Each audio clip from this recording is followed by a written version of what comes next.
Kumusta? Ako si Danny, Service Coordinator ng Regional Center dito sa Sunnytown, California. Balikan natin ang araw ng IPP meeting ni Steven. Dito ginamit ni Vinny ang workbook para masiguro na ang gusto ni Steven ang sentro ng plan niya. Makikita natin kung paano ginamit ni Vinny ang person-centered thinking sa planning meeting kay Steven. Andito na ba siya? Andito na siya, Doc.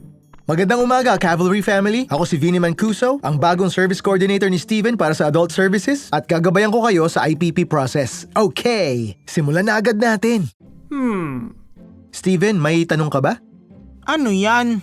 Ito ang PEX board. Itong gamit ko para sa mga taong di gumagamit ng salita sa paikipag-usap. Para to sa IPP meeting ko mamayang hapon. Gaano karaming taong sinusuportahan mo? Mahigit 60 at bawat isa may kanya-kanyang kailangan at goals. Kaya binigyan ka namin ng IPP guide para maisip mo kung anong kailangan mo. Na-fill out mo na ba yung workbook mo? Oo, na-fill out na namin lahat. Magaling! Maganda yun.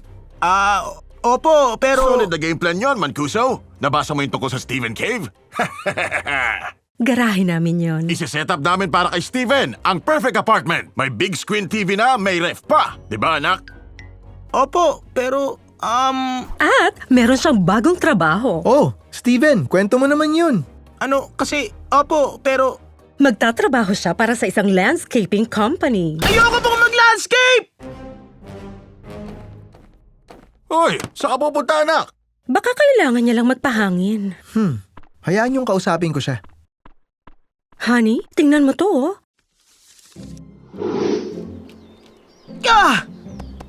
Ang galing ah. Sana may backyard din ako. Saan ka ba nakatira? Saan ako nakatira? Sa garahe ng mga magulang ko. Nakatira ka ron? Hindi talaga ron. At ikaw rin, pwedeng hindi, kung talagang ayaw mo. Hindi ko na rin alam kung anong gusto ko. Okay lang yan, mahirap talaga ang adulting. Kaya nga nandyan ang workbook. Binibigyan tayo ng pagpipilian na makakatulong sa atin. Gusto mo mag-fill out tayo ng bago na magkasama? May na-fill out na talaga ako, pero masyado yatang na-excite yung mga magulang ko sa plano nila. Ayoko na lang na magulo ko yun. Steve-o, magandang nag-aalala ka para sa kanila pero kasi hindi nila plan yun. Sa'yo yun. Alam ko kasama ang magulang mo sa planning team mo at ganun din ako. Hindi dapat baliktad yun. Kung may gusto kang bagay, dapat mong sabihin yun. Kasi kung hindi, manghuhula na lang ako tapos ang mangyayari, dun tayo sa garahe nyo mapupunta. Nakakatawa ka pala, gusto kita. Punta na ba tayo sa kanila para sabihin mo yung gusto mo? Para magawa na rin natin yung IPP mo nang magkasama. Oo, gusto ko yun. Sobrang gusto.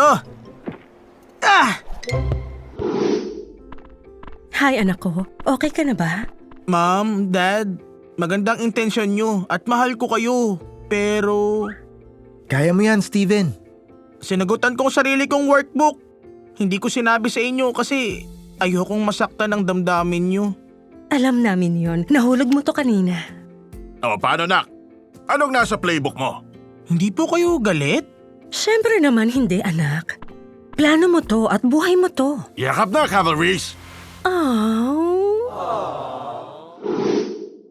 Okay, Steven, saan tayo magsisimula? Paano kaya kung sa housing? Ayos! Pagdating sa housing, tutulungan ka ng regional center sa mga pagpipilian mo. Pwede kang tumira kasama ang may mga disability, mga walang disability, o kahit nga mag-isa ka lang. Gusto kong magkaroon ng sariling lugar. Tandaan mo, Steven, ayaw mo ang mag-isa. Naiintindihan ko. Saan mo ba hindi nararamdaman na mag-isa ka? Ang totoo, gusto kong kasama ang mga kaibigan ko sa day program, si Maya at si Dexter. Si Maya at Dexter? Alam ko nakatira sila sa Sunny Oaks. May ilang nakatanggap ng services sa regional center ang pinili ring tumira sa Sunny Oaks. Doon sila nakatira? Pwedeng doon din ako? May tatawagan lang ako. Tapos tingnan natin kung meron pang openings. Nakakatuwa yun, kaibigan. Sulat din natin yan. Mancuso, magkano naman ang babayaran kada buwan? Bali ganito, karamihan sa gastos covered na ng SSI ni Steven at yung iba pa, sagot na ng regional center. Sa madaling salita, walang gastos. Ano sa tingin mo, anak? Magandang ideya po yun. Abay, magandang individual program plan yan. Sinabi mo pa, susunod, employment. Sabi mo ayaw mo mag-landscaping, tama? Tama. Ngayon, tinulungan ni Vinny si Steven na maglakas loob na ipaalam ang totoong gusto niya. Nagtanong si Vinny ng mga personal na bagay at nakinig sa input ni Steven at ng mga magulang niya. Dahil dito, mas nangibabaw na ang mga bagay na mahalaga para kay Steven sa IPP niya. Tandaan, ang person-centered planning ay hindi para makagawa ng mas magandang paperwork. Ito'y para makatulong gumawa ng mas magandang buhay.